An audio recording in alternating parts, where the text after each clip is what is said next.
اور انہوں نے یہ سوچا کہ کیوں نہ اس موقع کو غنیمت سمجھ کر بنو خزاعہ سے اپنی پرانی عداوت کو چکایا جائے، اپنے پرانے بدلے کو لے لیا جائے۔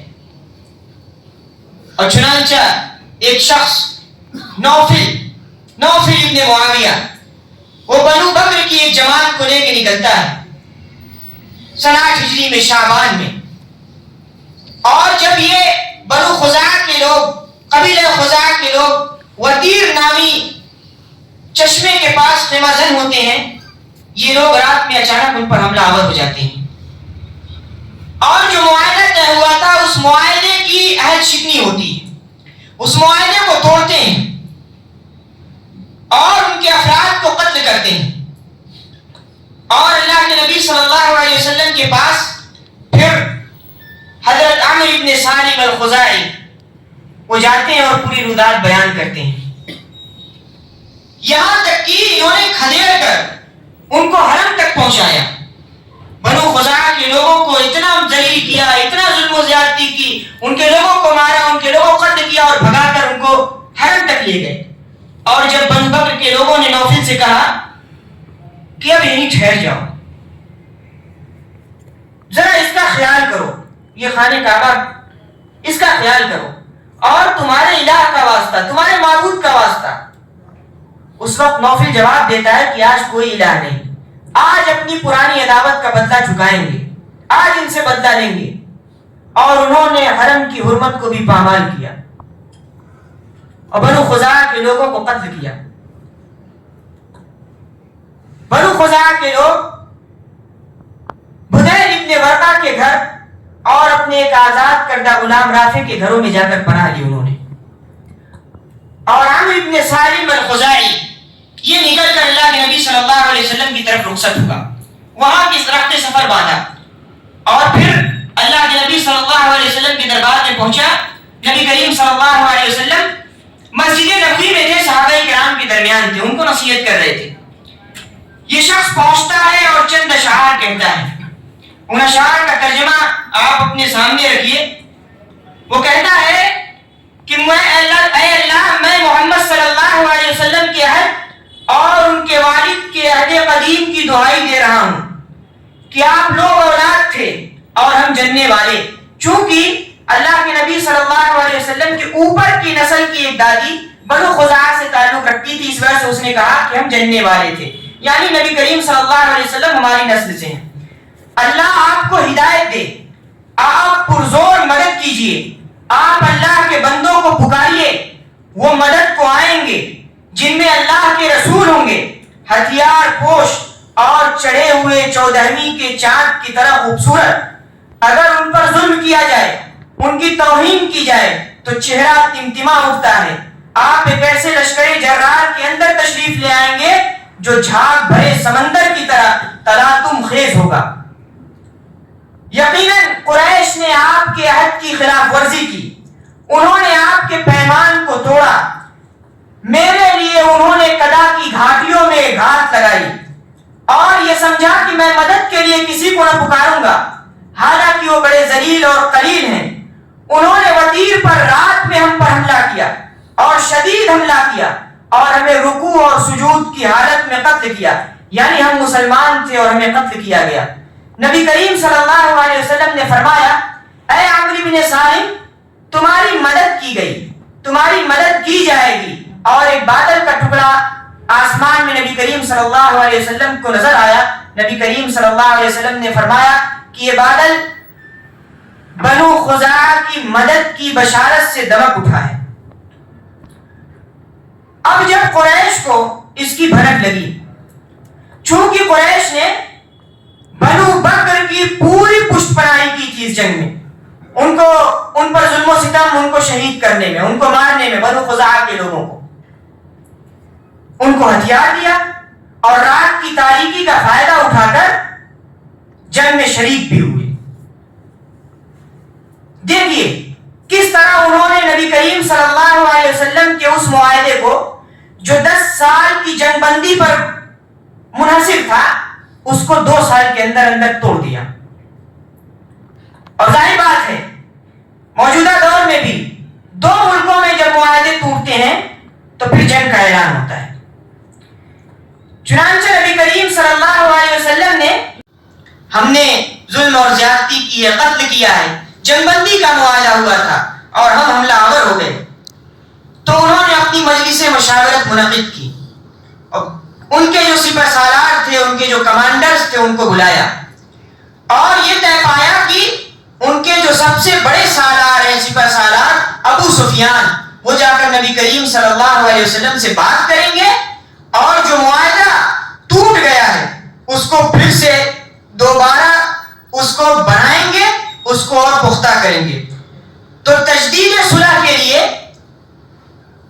ابو سفیان مدینے کی طرف روانہ ہوئے اور اللہ کے نبی صلی اللہ علیہ وسلم کے پاس پہنچنے سے پہلے اپنی بیٹی کے گھر جاتے ہیں. ان کی بیٹی ام حبیبہ رضی اللہ تعالی عنہ، اللہ کے نبی صلی اللہ علیہ وسلم کی زوجہ ہے، ہماری ماں ہے. جاتے ہیں اور اللہ کے نبی صلی اللہ علیہ وسلم کا جو بستر ہے اس پر بیٹھنے کی کوشش کرتے ہیں. حضرت ام حبیبہ بستر کو سمیٹ لیتی ہیں. ابو سفیان کہتے ہیں کہ میری بیٹی، کیا تم نے مجھے اس لائق نہیں سمجھا کہ میں اس بستر پر بیٹھوں؟ یہ بستر میرے لائق نہیں ہے. اس وقت ام حبیبہ رضی اللہ تعالیٰ نے جواب دیا کہ آپ مشرک ہیں، آپ ناپاک ہیں، اس بستر پہ بیٹھنے کے اہل نہیں. اور پھر ابو سفیان نے کہا کہ لگتا ہے تمہیں میرے بعد شر پہنچ گیا ہے. اور اس کے بعد پھر حضرت ابو بکر صدیق رضی اللہ تعالیٰ عنہ کے پاس آتے ہیں اور کہتے ہیں کہ رسول اللہ سے سفارش کر دو، جو عہد ٹوٹ چکا ہے اس کو پھر سے ہم عہد میں اس کو پھر سے ہم پختہ کر دیں، اس کو پھر سے ہم بنا دیں. لیکن حضرت ابو بکر صدیق رضی اللہ تعالیٰ عنہ کوئی جواب نہیں دیتے. پھر وہ آتے ہیں حضرت عمر رضی اللہ تعالیٰ عنہ کے پاس اور کہتے ہیں اے عمر ذرا سفارش کر دو تاکہ اس عہد کی تجدید ہو جائے، پھر سے پختہ عہد ہو جائے. حضرت عمر رضی اللہ تعالیٰ عنہ جواب دیتے ہیں کہ میں تمہارے بارے میں سفارش کروں؟ اگر تمہارے خلاف جہاد کے لیے مجھے کوئی سامان نہ ملے، صرف ایک لکڑی بھی مل جائے تو میں اس لکڑی کو لے کر تمہارے خلاف جہاد کروں گا، تم سے جہاد کروں گا. کیوں؟ کیونکہ تم نے عہد شکنی کی ہے، معاہدے کو توڑا ہے. اور پھر وہاں سے وہ حضرت علی رضی اللہ تعالیٰ عنہ کے پاس جاتے ہیں. حضرت علی رضی اللہ تعالیٰ عنہ سے کہتے ہیں، حضرت علی کہتے ہیں دیکھو اب بے فائدہ ہے بات کرنا. کیوں؟ کیونکہ کئی مرتبہ یہ ہو چکا ہے، تم سے دیت کا مطالبہ کیا گیا، تم نے نہیں دیا، کہ بنو خزاعہ کے لوگوں کو دیت دے دو، تم نے صاف انکار کیا. تم سے کہا گیا کہ بنو بکر سے دوستی ختم کر لو، تم نے کہا نہیں کریں گے.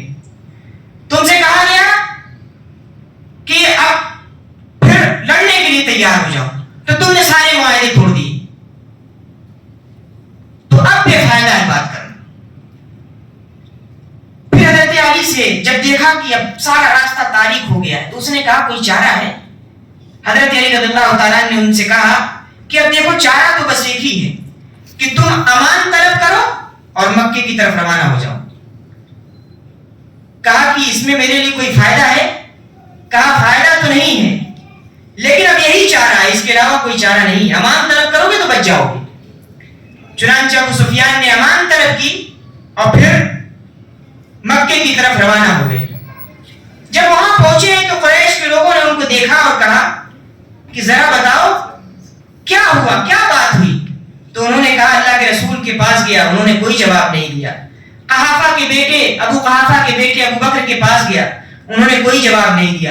حضرت عمر کے پاس گیا، ان کو تو میں نے اپنا سب سے کٹر دشمن پایا. حضرت علی کے پاس گیا، اس نے میرے لیے ایک بہترین مشورہ دیا اور میں نے اس مشورے پہ عمل کیا. قریش کے لوگوں نے کہا ذرا بتاؤ کیا مشورہ دیا؟ کہا کہ انہوں نے کہا کہ امان طلب کرو اور مکے کی طرف روانہ ہو جاؤ. اب قریش کے لوگ کوسنے لگے، کہا کہ تمہارے لیے کیا فائدہ تھا؟ اللہ کے رسول نے قبول کیا، محمد صلی اللہ علیہ وسلم نے قبول کیا. کہا قبول تو نہیں کیا لیکن اس کے علاوہ کوئی چارہ بھی نہیں تھا. تو پھر حضرت علی کے خلاف یہ باتیں شروع کی کہ اس شخص نے تمہارے ساتھ کھلواڑ کیا ہے. بہرحال تو یہ پس منظر تھا،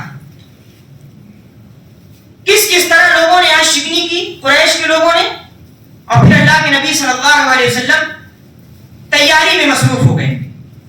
اور پوشیدہ طور پہ تیاری کی، کسی کو بھنک نہ لگنے دی۔ حضرت عائشہ رضی اللہ تعالیٰ عنہ سے کہا کہ اب آپ ساز و سامان تیار رکھیں۔ حضرت عائشہ رضی اللہ تعالیٰ عنہ نے ساز و سامان کی تیاری شروع کر دی۔ حضرت ابوبکر صدیق رضی اللہ تعالیٰ عنہ آتے ہیں ان کے گھر پہ اور کہتے ہیں بیٹی یہ کیسی تیاری ہے؟ رومیوں کے خلاف تو ابھی جنگ کا اعلان بھی نہیں ہے، موقع بھی نہیں ہے، تو یہ کیسی تیاری ہے؟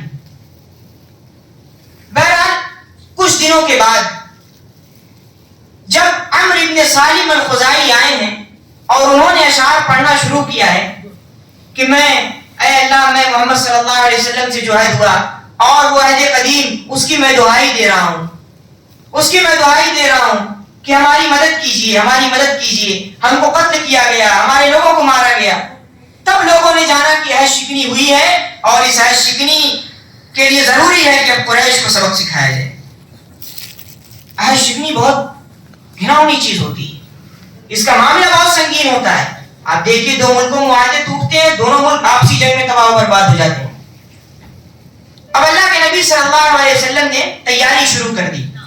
ادھر اللہ کے نبی صلی اللہ علیہ وسلم تیاری شروع کر رہے ہیں، ادھر ایک صحابی حضرت حاطب ابن ابی بلتعہ رضی اللہ تعالیٰ ان کو اپنے اہل و عیال کا خوف ہو جاتا ہے جو مکے میں، وہ پریشان ہو جاتے ہیں، چنانچہ وہ ایک خط لکھتے ہیں قریش کے نام اور پھر ان کو یہ خبردار کرتے ہیں، خبردار کرنے کے لیے خط لکھتے ہیں کہ دیکھو محمد صلی اللہ علیہ وسلم تمہارے اوپر چڑھنے والے آنے والے ہیں۔ اب ان کا معاملہ اللہ کے نبی صلی اللہ علیہ وسلم پر آتا ہے، آسمان کے ذریعے، آسمان سے اللہ کے نبی صلی اللہ علیہ وسلم پر وحی ہوتی ہے کہ ایسا ایسا معاملہ ہے۔ چنانچہ اللہ کے نبی صلی اللہ علیہ وسلم حضرت علی رضی اللہ تعالیٰ عنہ کو، حضرت مقداد رضی اللہ تعالیٰ عنہ کو اور ابو مرثد الغنوی کو بھیجتے ہیں۔ چونکہ وہ خط ایک عورت لے کر جا رہی تھی، اس میں لکھا تھا کہ دیکھو میں یہ بھلائی کا کام اس وجہ سے کر رہا ہوں تاکہ تم میرے گھر والوں کے ساتھ اچھا سلوک کرو، بہتر سلوک کرو۔ حضرت علی رضی اللہ تعالیٰ تیزی کے ساتھ اپنے ساتھیوں کو لے کر جاتے ہیں اور اس عورت کو پکڑتے ہیں۔ عورت ابھی مکی، دوسرے کا نام عبداللہ ابن امیہ ہے۔ یہ دونوں نبی کریم صلی اللہ علیہ وسلم کو سخت اذیتیں دیا کرتے تھے، سخت تکلیفیں دیا کرتے تھے۔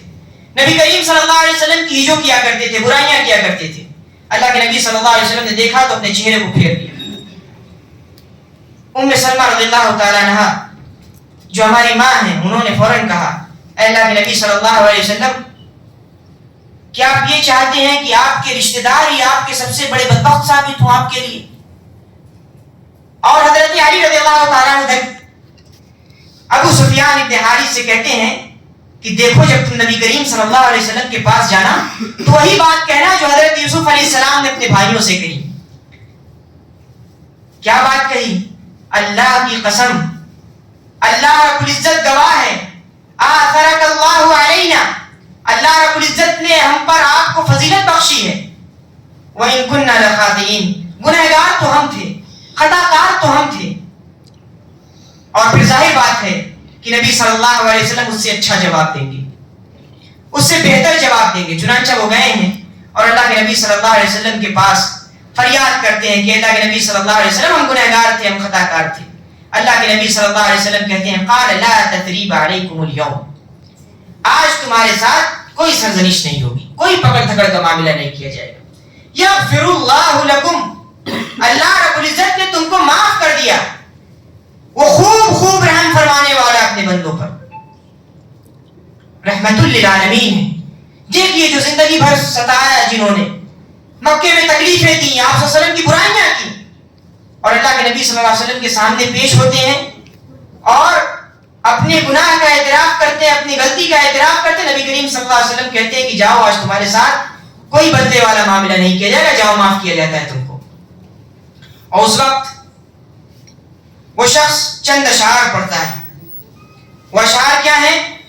ان کا ترجمہ یہ ہے کہ اللہ کے نبی صلی اللہ علیہ وسلم آپ کی عمر کی قسم، جس وقت میں نے اس لیے جھنڈا اٹھایا تھا کہ لات کے شہسوار محمد کے شہسوار پر غالب آ جائیں، اس وقت میری کیفیت رات کے اس مسافر کی طرح تھی جو حیراں و سرگرداں تھا، لیکن اب مجھے ہدایت دی گئی اور یہ ہدایت میرے اپنے نفس نے نہیں دی بلکہ ایک ہادی نے دی، ایک ایسے ہادی نے دی جس کو میں ہمیشہ دھتکارتا تھا۔ اللہ کے نبی صلی اللہ علیہ وسلم کی آنکھ سے آنسو آ گئے۔ اللہ کے نبی صلی اللہ علیہ وسلم نے ان کے سینے پر ہاتھ مارا اور کہا یقیناً تم نے مجھے ہر موقع پر دھتکارا تھا، یقیناً تم نے ہر موقع پر مجھے دھتکارا تھا۔ پھر اللہ کے نبی صلی اللہ علیہ وسلم وہاں سے نکلتے ہیں اور مر الدہران وادی فاطمہ میں جا کر پناہ گزین ہوتے ہیں۔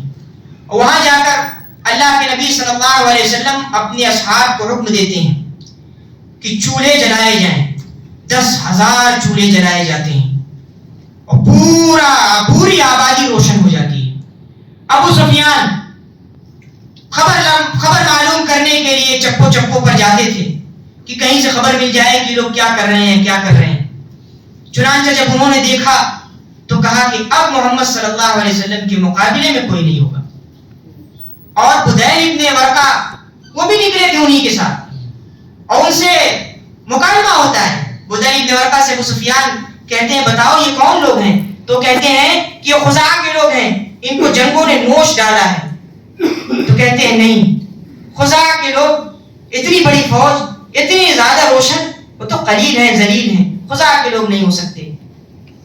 حضرت عباس رضی اللہ تعالیٰ عنہ اسی دوران اللہ کے نبی صلی اللہ علیہ وسلم کی سواری جو خچر تھا اس کو لے کے نکلتے ہیں اور اللہ کے نبی صلی اللہ علیہ وسلم کی اجازت سے نکلتے ہیں، اور اس لیے نکلتے ہیں کہ کاش کی کوئی لکڑہارا مل جائے، کاش کی کوئی شخص مل جائے جس کو میں یہ بتا دوں کہ اب صرف امان طلب کرنے ہی میں بچاؤ ہے، اب صرف امان طلب کرنے ہی میں چارہ ہے، یا تو جنگ کرو یا امان طلب کر لو، بچ جاؤ گے۔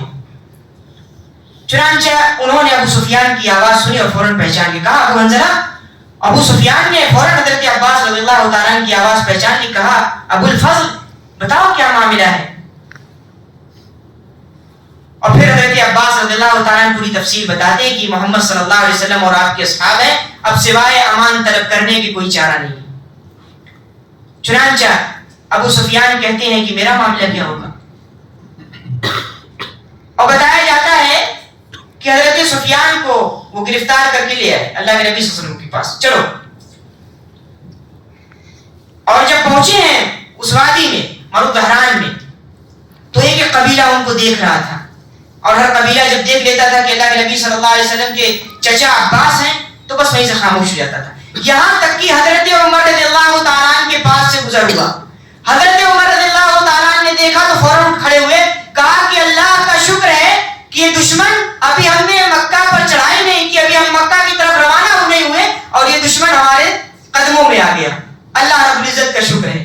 اور حضرت عباس بیان کرتے ہیں کہ میں ان کو لے کر اللہ کے نبی صلی اللہ علیہ وسلم کے پاس گیا اور حضرت عمر بھی پیچھے سے آئے، اور حضرت عمر نے آتے ہی مطالبہ کیا رسول اللہ اجازت دیجیے میں اس کی گردن ماروں گا، رسول اللہ اس نے آپ کے ساتھ خیانت کی ہے، عاشقی کی ہے اس کے لوگوں نے۔ اور اللہ کے نبی صلی اللہ علیہ وسلم کہتے ہیں ذرا ٹھہرو۔ حضرت عباس رضی اللہ تعالیٰ عنہ بھی کہتے ہیں کہ اگر بنی کعب کا کوئی آدمی ہوتا تو اس طرح کی باتیں تم نہ کرتے۔ تو حضرت عمر جواب دیتے ہیں کہ تمہارا اسلام لانا میرے نزدیک خطاب کے اپنے باپ کے اسلام لانے سے زیادہ پسندیدہ ہے۔ کیوں؟ کیونکہ رسول اللہ نے یہ پسند کیا ہے، رسول اللہ نے اس بات کو پسند کیا ہے کہ تم اسلام لے آؤ، تمہارا اسلام لانا اگر میرا باپ بھی اسلام لاتا تو اس سے زیادہ پسندیدہ ہوتا۔ اور پھر اللہ کے نبی صلی اللہ علیہ وسلم کا سر پکڑ کر حضرت عباس بیٹھتے ہیں اور کہتے ہیں کہ ذرا اب آج کوئی اللہ کے نبی صلی اللہ علیہ وسلم سے سرگوشی نہیں کرے گا۔ رسول اللہ فرماتے ہیں کہ اس کو